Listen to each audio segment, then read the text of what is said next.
Good evening all my dear students. सबसे पहले आप लोगों को नए वर्ष की शुभकामनाएं। आज हम लोग चैप्टर 9 भोली कई लॉन्ग आंसर को देखेंगे। इसकी शुरुआत पहले क्वेश्चन से हम लोग करेंगे। पहला क्वेश्चन आपका है, who was Bishamber, why did Bholi parents accept his marriage proposal. मतलब हु आज दिसंबर कौन था। Why did Bholi's parents accept his marriage proposal, और भोली के माता पिता ने उसके विवाह के प्रपोजल को, प्रस्ताव को क्यों स्वीकार कर लिया। तो आइए देखते हैं इसके हम आंसर को। तो देखिए, Bishamber was about 50 years old man. Bishamber लगभग 50 वर्ष का एक व्यक्ति था। ही वाज लेम, वो लंगड़ा था, एंड ए रिच मैन, और एक धनी व्यक्ति था। He was greedy and selfish, वो लालची और स्वार्थी था। ही वाज एन अपॉर्चुनिटिस्ट, वह एक अवसरवादी था। Who tried to take advantage of Bholi's weakness by demanding the 5000 rupees at dowry. Who tried to take advantage, जिसने लाभ लेने की कोशिश की, आप भोलीज वीकनेस, भोली की कमजोरी का, बाय डिमांडिंग, मांग करते हुए, 5000 रुपीज, 5000 रुपये, एट डाउरी, दहेज के रूप में। Bholi's parents accepted his marriage proposal because he had ये बिग शॉप, ये हाउस ऑफ हिज ओन। भोली के माता पिता ने उसके प्रस्ताव को स्वीकार कर लिया, विवाह के प्रस्ताव को स्वीकार कर लिया, बिकॉज ही हैड ये बिग शॉप, क्योंकि उसके पास एक बड़ी दुकान थी। ये हाउस ऑफ हिज ओन, उसका अपना निजी घर था। He had several thousands in bank, उसके कई हजार रुपये बैंकों में थे। हर parents felt that if they did not accept December proposal, और उसके माता पिता ने सोचा, यानी भोली के माता पिता ने सोचा कि यदि वो उसके यानी दिसंबर के प्रस्ताव को स्वीकार नहीं कर लेते, she might remain unmarried all her life, तो वो पूरे जीवन अविवाहित रहेगी। आइए एक बार फिर से देखते हैं। December was about 50 years old man. He was lame and a rich man. He was greedy and selfish. He was an opportunist who tried to take advantage of Bholi's weakness by demanding 5000 rupees as dowry. Bholi's parents accepted his marriage proposal because he had a big shop, a house of his own. He had several thousands in bank. Her parents felt that if they did not accept December proposal, she might remain unmarried all her life. तो इस तरह ये आपका पहला question था। अब चलते हैं हम दूसरे क्वेश्चन को देखेंगे। देखिए आपका दूसरा क्वेश्चन है, give a character sketch of भोली। भोली का करेक्टर स्केच दीजिए, भोली का चरित्र चित्रण दीजिए। तो आप पहले डालेंगे आप इंट्रोडक्शन यानी परिचय। परिचय में आप देंगे कि भोली was 4th daughter of Ramlal, भोली रामलाल की चौथी बेटी थी। The real name of Bholi was Sulekha, भोली का जो वास्तविक नाम था सुलेखा था। बट सी वाज कॉल्ड भोली, लेकिन उसे भोली कहा जाता था, सिंपलटन, बुद्धू, because she was backward child, क्योंकि वो बहुत कमज़ोर बच्ची थी। तो इस तरह Bholi was 4th daughter of Ramlal, the real name of Bholi was Sulekha, but she was called Bholi simpleton because she was backward child. अगली हेडिंग डालेंगे, did not know about school, मतलब स्कूल के बारे में वो नहीं जानती थी। देखिए, Bholi did not know what exactly a school was, Bholi सही रूप में नहीं जानती थी कि स्कूल क्या होता है। When her teacher asked her name, जब उसकी अध्यापिका ने उससे उसका नाम पूछा। सी स्टैमर्ड, वो हकलाई, and begin to cry,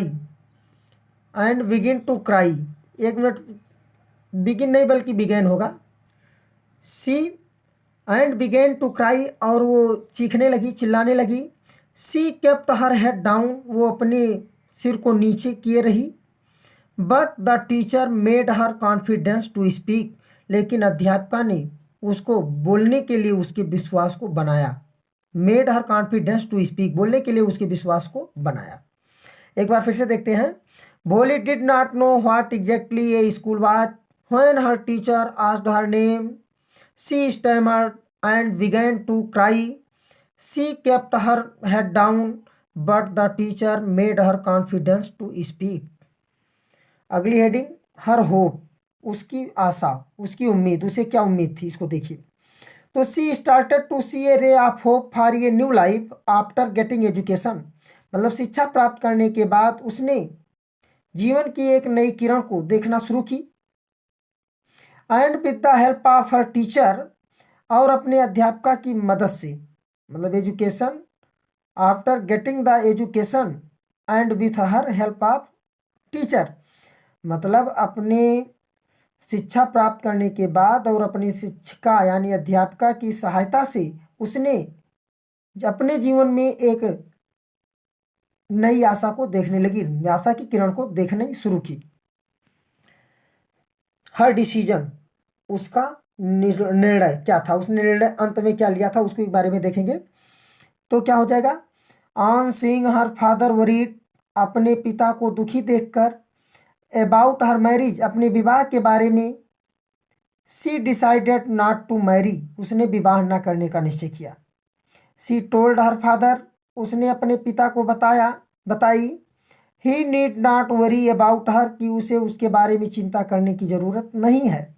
she would teach in the same school where she learn so much, वो उसी विद्यालय में पढ़ाएगी जहाँ पर उसने इतना कुछ सीखा है।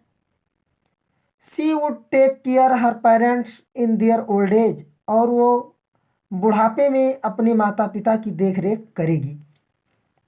यानी उसका डिसीजन क्या था, on seeing her father worried about her marriage, she decided not to marry, she told her father he need not worry about her, she would teach in the same school where she learn so much, she would take care her parents in their old age. तो आपने देखा इस तरह उसका अंत में decision यही था कि उसने कहा था कि अब वो विवाह नहीं करेगी। जब उसने दिसंबर ने 5,000 रुपये का डिमांड किया था और उसने अपने माता पिता को बताई थी कि अब वो उसी विद्यालय में पढ़ाएगी जहाँ पर उसने इतना कुछ सीखा है, पढ़ी है, और बुढ़ापे में वो अपने माता पिता की देख रेख करेगी और वहीं पर रहेगी। तो इस तरह से आपका दूसरा क्वेश्चन कंप्लीट हुआ, करेक्टर स्केच ऑफ भोली। अब हम अगले क्वेश्चन को देखेंगे। आपका तीसरा question, describe the role of Bholi's teacher in her life, Bholi की अध्यापिका का उसके जीवन में उसकी भूमिका का वर्णन करिए। तो आप जानते हैं कि उसकी अध्यापिका का बहुत महत्वपूर्ण भूमिका थी, बहुत महत्वपूर्ण रोल था, इंपॉर्टेंट रोल था। तो देखिए, Bholi's teacher played an important role in changing her life, Bholi की अध्यापिका ने उसके जीवन को बदलने में बहुत महत्वपूर्ण भूमिका निभाई। She was polite and friendly, वो विनम्र और मैत्रीपूर्ण थी।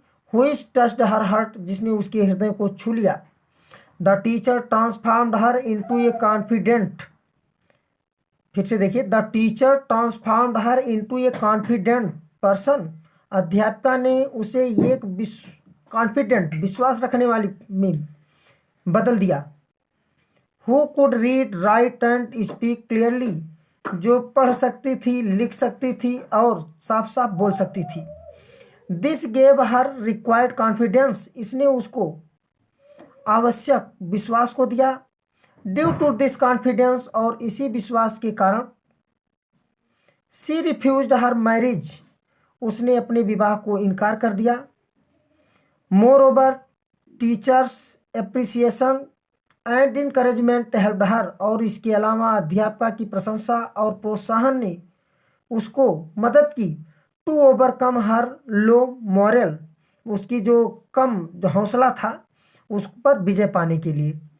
देखिए, मॉरल शब्द को ध्यान से देखिएगा, MORAL, एक होता है MORAL, मॉरल मतलब होता है नैतिक, और MORAL मॉरल, इसका मतलब होता है हौसला। तो इस चीज़ को ध्यान रखना है, मॉरल में हौसला। एक बार फिर से देखें, Bholi's teacher played an important role in changing her life, she was polite and friendly, which touched her heart. The teacher transformed her into a confident person who could read, write, and speak clearly. This gave her required confidence. Due to this confidence, She refused her marriage. Moreover, teachers' appreciation and encouragement helped her to overcome her low moral. अब हम लोग अगले question को देखेंगे, question number 4 को। आपका question number 4 कह रहा है कि draw a pen portrait of Ramlal in detail.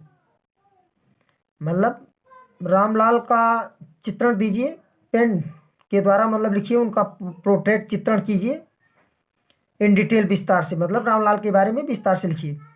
तो Ramlal was numberdar of his village. Ramlal अपने गांव के नंबरदार थे। The person who collect tax and revenue, वह व्यक्ति जो कर और राजस्व को वसूलता है। ही हैड 7 चिल्ड्रेन, उनके 7 बच्चे थे। द लास्ट वन वाज भोली, और अंतिम पुत्री उसकी भोली थी। He was a person working under tehsildar, वो तहसीलदार के नीचे काम करने वाले व्यक्ति थे। He was a strict narrow minded, वह एक सख्त और संकीर्ण विचारधारा के व्यक्ति थे। हार्ड वर्कर, मतलब कठिन परिश्रम करने वाले। And respectful man in his village, और अपने गांव के सम्मानित व्यक्ति। ओबेइंग तहसीलदार ही सेंट भोली टू स्कूल, तहसीलदार की आज्ञा का पालन करते हुए उसने भोली को स्कूल भेजा। He married all his daughter, उन्होंने अपनी सभी पुत्रियों का विवाह कर दिया। But he was worried about his अगली डॉटर भोली, लेकिन वह अपनी कुरूप पुत्री भोली के लिए चिंतित थी।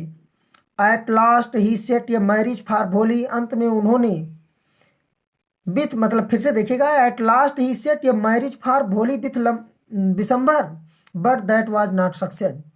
अंत में उन्होंने भोली का विवाह विशंबर के साथ तय किया, but that was not success, लेकिन वो सफल नहीं था, सफल नहीं हुआ। तो एक बार फिर से देखेंगे।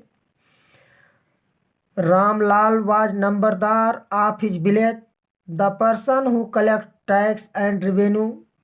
ही had 7 children. The last one was Bholi. He was a person working under Tahsildar. He was a strict, narrow-minded, hard worker and a respectful man in his village. Obeying Tahsildar, he sent Bholi to school. He married all his daughter, but he was worried about his ugly daughter Bholi. At last, he set a marriage for Bholi with Bishambar, but that was not success. तो इस तरह से आपका भोली chapter के long answer भी complete हुए। Short answer को मैंने पहले ही करवा दिया था। आप लोगों को वीडियो देखने के लिए धन्यवाद। Thanks for watching. और आप लोगों से एक रिक्वेस्ट कि यदि आप लोग चैनल पर नए हैं तो कृपया हमारे channel target with RS. Yadav sir को सब्सक्राइब कर लें तथा बेल आइकन को प्रेस कर लें, ताकि आपको वीडियो के नोटिफिकेशन मिलते रहें। अब आप लोगों से मैंने वादा किया था कि आप लोगों को एग्जाम एक्सप्रेस के वीडियो निरंतर मिलते रहेंगे, तो बस कुछ ही दिनों में आप लोगों को एग्जाम एक्सप्रेस, एग्जाम ओरिएंटेड क्वेश्चनों की विशेष श्रृंखला का ये वीडियो लगातार आपको एग्जाम तक मिलता रहेगा। कृपया अगर हमारा वीडियो आप लोगों को पसंद आया हो तो कृपया वीडियो को लाइक ज़रूर करें। अगर कोई कमी है तो उसको कमेंट बॉक्स में अवश्य लिखें। धन्यवाद।